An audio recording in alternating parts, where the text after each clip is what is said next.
Oi, pessoal! Hoje a nossa conversa mergulha no capítulo 6 de Esdras. A gente está naquele momento tenso, sabe? A reconstrução do templo em Jerusalém está parada por causa de uns oficiais locais. E isso gerou uma investigação lá na Pérsia.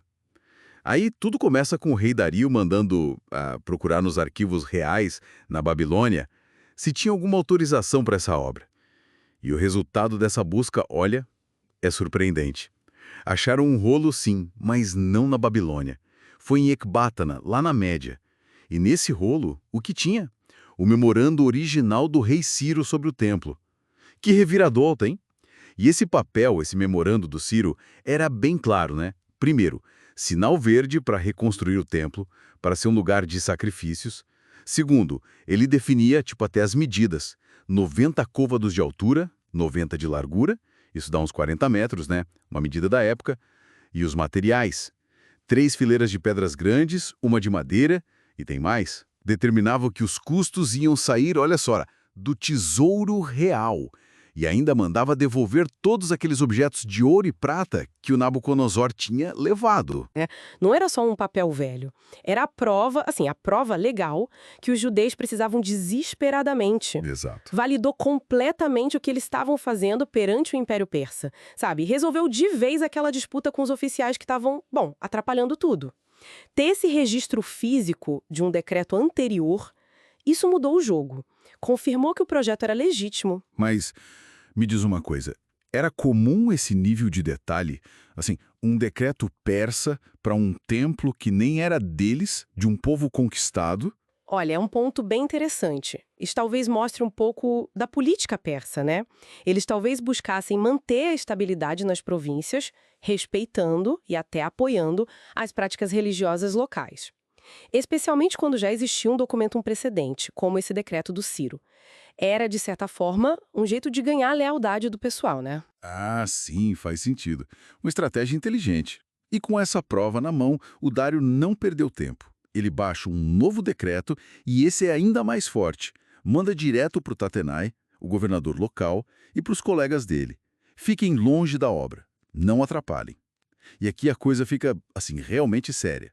Dário ordena que todas as despesas da construção sejam pagas, e pagas integralmente pelo Tesouro Real, usando os impostos recolhidos ali na região. A ordem era muito clara. A obra não podia parar por falta de dinheiro, de jeito nenhum. Exato. E não parou por aí. O decreto também garantiu o fornecimento diário de tudo o que precisassem para os sacrifícios. Novilhos, carneiros, cordeiros, trigo, sal, vinho, azeite. Tudo que os sacerdotes pedissem tinha que ser entregue. E tinha um propósito declarado para isso, né? Tinha. O texto diz explicitamente para que oferecessem sacrifícios agradáveis a Deus e, olha que interessante, orassem pelo bem-estar do rei e dos seus filhos. É impressionante a força desse decreto. Se a gente olha o quadro geral, né, temos um rei persa garantindo ativamente o culto judaico. E a punição para quem alterasse ou desobedecesse era brutal. Nossa, como era. O decreto dizia que uma viga seria retirada da casa do inflator, ele seria empalado nela. Empalado, que coisa horrível. Pesado, né? E a casa dele seria transformada num monte de entulho, para não restar nada. Dário até invoca o nome de Deus para proteger o templo, amaldiçoando qualquer rei ou povo que tentassem destruí-lo. Uau! E ele fecha com aquela frase de impacto: Eu, Dário, decretei, que se cumpra com toda a diligência. Era para não deixar nenhuma dúvida mesmo. Que firmeza! E claro, uma ordem dessas teve efeito rápido. O texto conta que o Tatenai e os outros oficiais cumpriram tudo direitinho com diligência. Com esse respaldo e, claro, com o incentivo dos profetas Ageu e Zacarias, que estavam ali animando o povo, os líderes judeus continuaram a construção e a obra prosperou. Terminaram tudo no 3º dia do mês de Adar, isso no 6º ano do reinado de Dario. E é curioso que o texto menciona que a obra foi concluída segundo o mandado do Deus de Israel e segundo o decreto de Ciro, Dário e Artaxerxes, reis da Pérsia. Pois é, essa menção ao Artaxerxes que reinou bem depois é interessante, né? Pode ser uma forma de indicar uma visão posterior que enxergava uma continuidade nesse apoio persa, mesmo que a ação principal aqui, nesse momento, seja do Dário. A gente vê aqui uma convergência muito notável, né, entre o que eles entendiam como ação divina e as decisões políticas concretas dos reis persas. Entendi. Bom, templo pronto. O que vem depois? Festa. Sacerdotes, levitas e todo o restante do pessoal que tinha voltado do exílio dedicaram a casa de Deus com muita alegria. E os números dos sacrifícios na dedicação são bem expressivos: 100 novilhos, 200 carneiros, 400 cordeiros. E ainda teve uma oferta pelo pecado de todo Israel: 12 bodes, um para cada tribo. Ah, isso é muito simbólico. Sim. E depois disso, organizaram os sacerdotes e levitas para o serviço no templo, tudo conforme estava escrito no livro de Moisés, ou seja, seguindo a Torá. O simbolismo aí é riquíssimo. Os 12 bodes, por exemplo, são uma declaração poderosa, né? Mesmo depois do exílio, da divisão, eles ainda se viam como um só povo.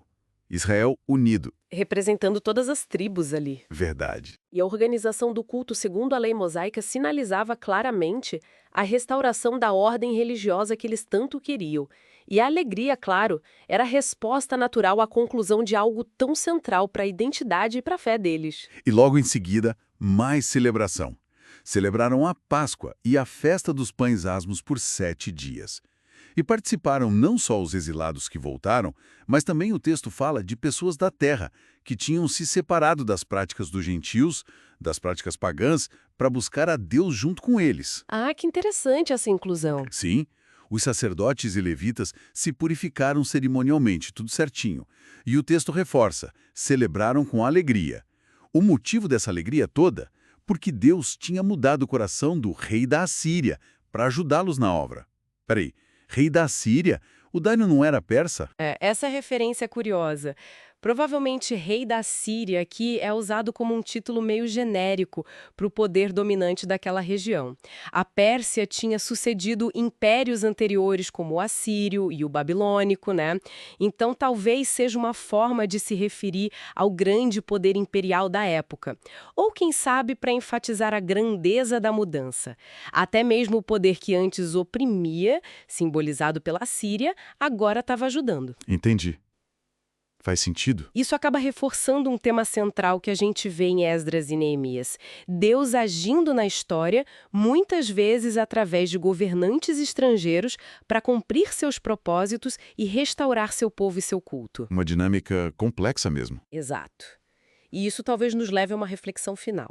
Considerando todo esse apoio explícito, né, apoio financeiro legal vindo de reis pagãos como Sírio e Dário, o que isso pode sugerir sobre essa interação tão complexa entre, digamos, a vontade divina, o jogo do poder político e a restauração da fé em momentos históricos de transição?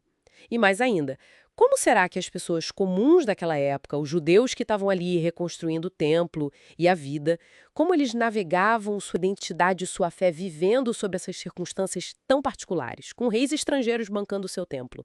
Fica aí a pergunta para a gente pensar.